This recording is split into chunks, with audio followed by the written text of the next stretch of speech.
Hello. So now let's start from where we left. That is types of specific heats. We have two types of specific heats.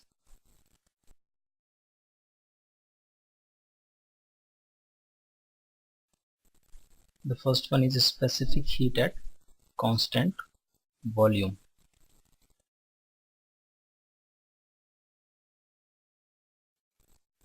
Specific heat at constant volume.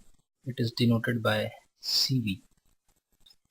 And CV represents amount of heat which is added at constant volume to rise temperature by 1 degree or 1 Kelvin.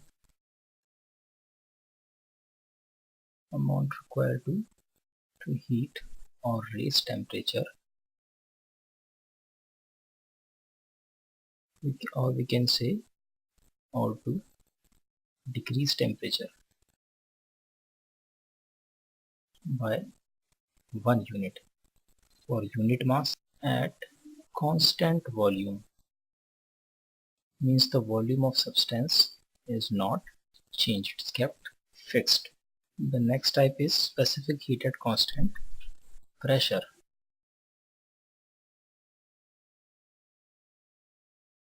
Okay, denoted by C subscript P. So it is heat required to change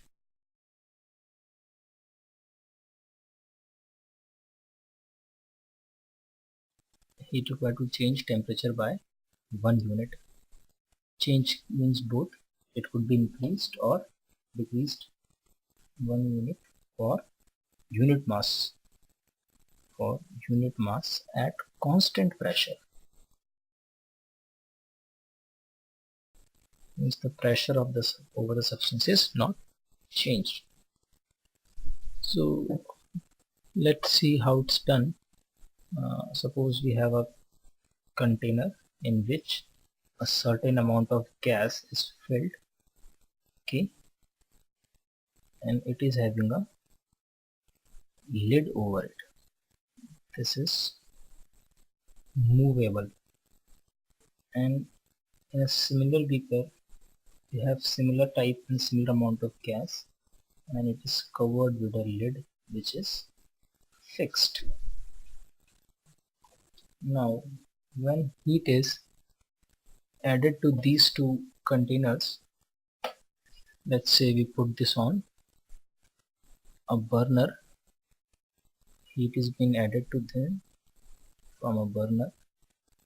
So in this case it can move up, the lid, it can move up, so it remains at constant pressure.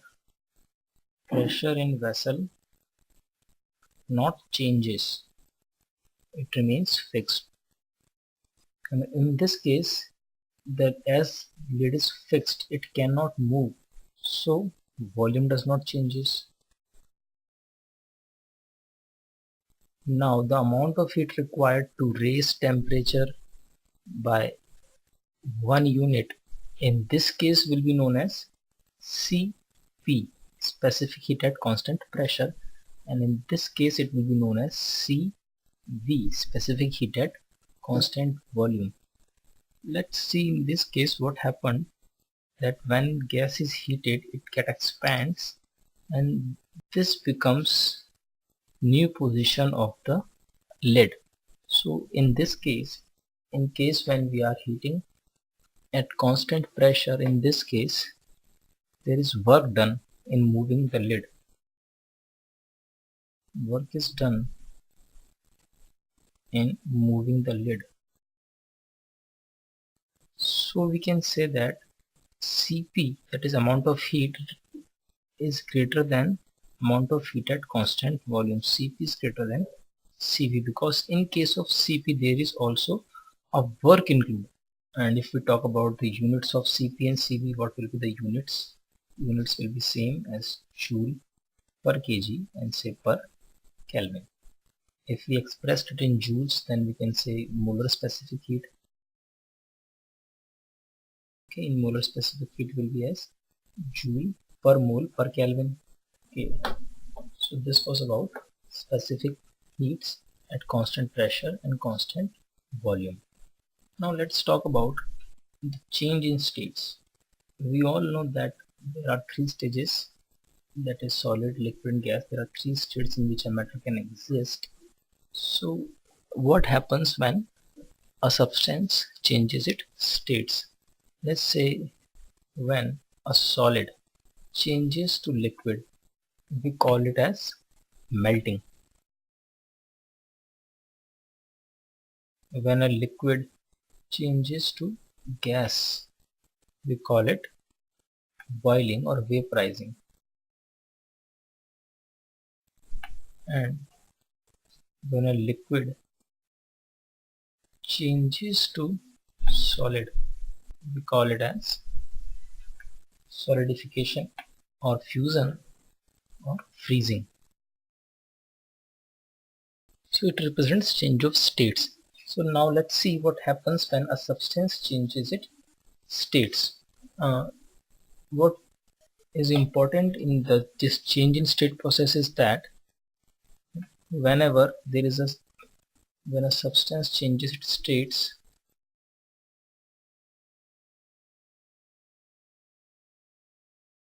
its temperature does not changes.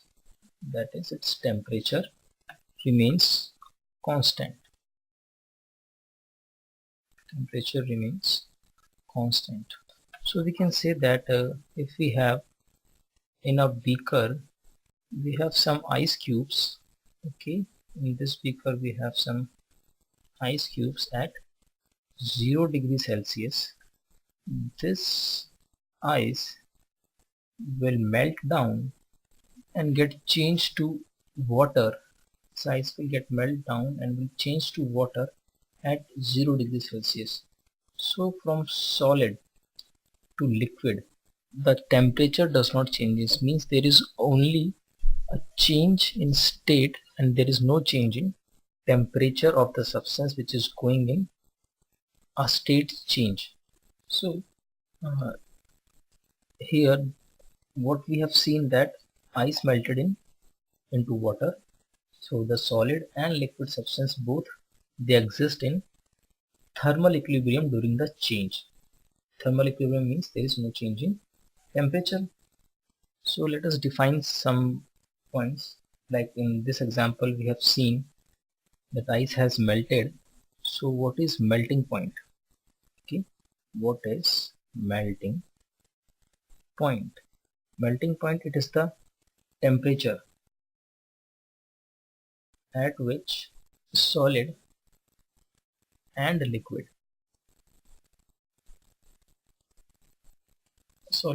are in thermal equilibrium.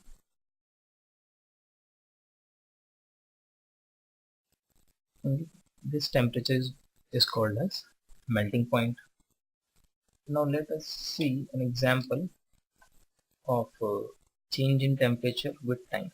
Okay, let's see, we have a graph. On one axis we have time, on another axis we have temperature, and say degrees Celsius. So suppose at the starting we have ice. At this point, this is 0 degrees centigrade, we have ice. Let's name this point as point A. At point A we have ice at 0 degrees. So this ice, it melts for some time period. As we can see here that for this much time temperature is 0 degree, means temperature is constant. So this is point B. Ice has melted into water and temperature is the same. At B we have water and its temperature is again 0 degrees Celsius. Now from B to C, as temperatures, as time passes, temperature get increased. Okay, so let's say this is point C.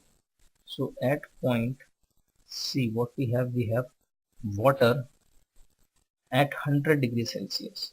Now when further heating is done, water will get converted into water vapor. Water will get converted into steam.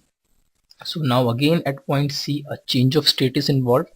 So here there will be no change in temperature until water is changed into steam. Let's mark this point as point D. At D we have water vapor at 100 degree, means water get converted to water vapor and temperature remains same, and on further heating temperature of steam will rise.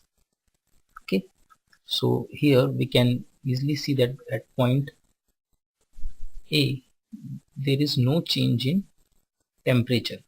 Okay, when we are traveling when we are heating the liquid from between point A to B, there is no change in temperature. From B to C, temperature rises, and from C to D again there is no change in temperature. So when there is no change in temperature, it simply means that no, there is change in state. So between A to B change in state is involved, and between C to D change in state is involved. So now we can define the temperature at which a substance get state changed from liquid to vapor. So we can say that changing of liquid into vapor is called vaporization.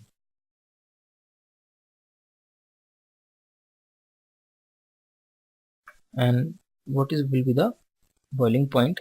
The temperature at which the temperature at which vapor and liquid exist in thermal equilibrium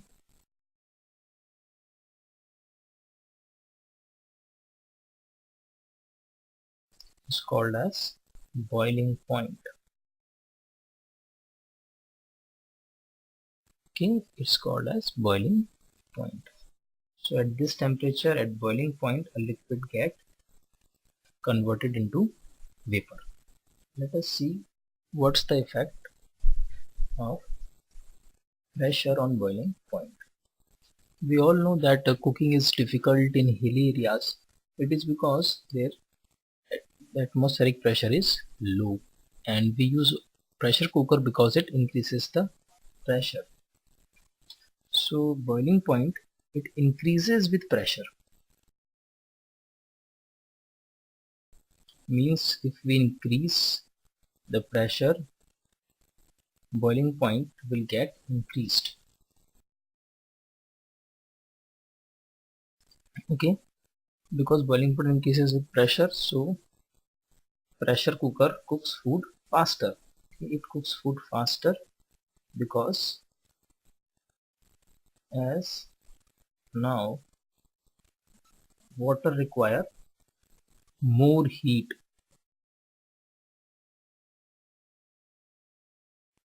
to vaporize, so it get converted into steam after absorbing a great quantity of heat, so food get cooks faster.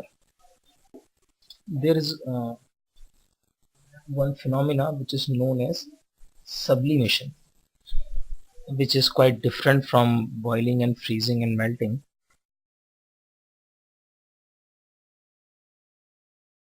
Sublimation, it is change of a solid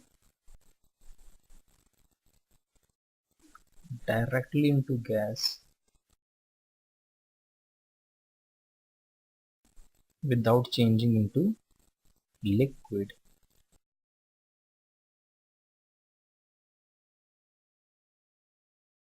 Okay, so during sublimation a solid gets directly changes into its vapor and it does not pass through the liquid state. So during sublimation vapor and solid coexist in thermal equilibrium. There is one example for it, that is dry CO2. Okay, so now let us talk about latent heat.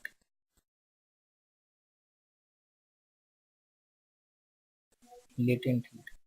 As we have seen in the example above, in the graph above we have seen that between the points A to B and point C to D, though we were adding heat to the system, there was no rise in temperature.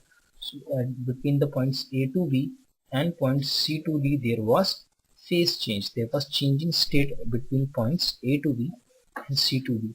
So instead of adding heat, instead of heating, there was no rise in temperature. So at some point, at a change in state, we have seen that on adding heat, there is no rise in temperature.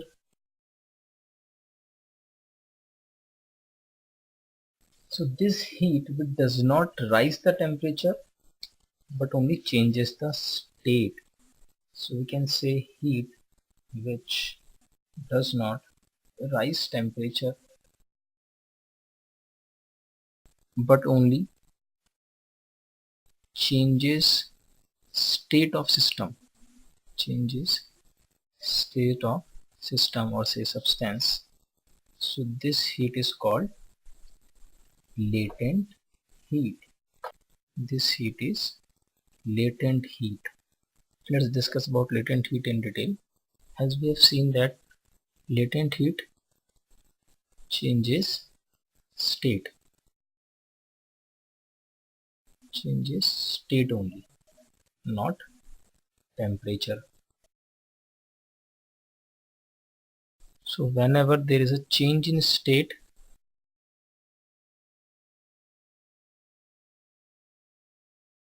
latent heat is absorbed.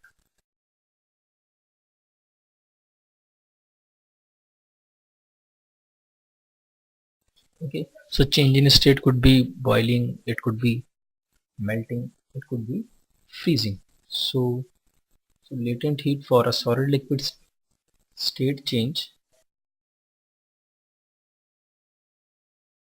latent heat for solid to liquid state change is called latent heat of, is called latent heat of fusion.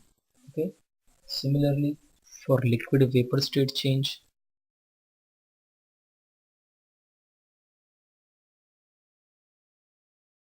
we call it latent heat of vaporization.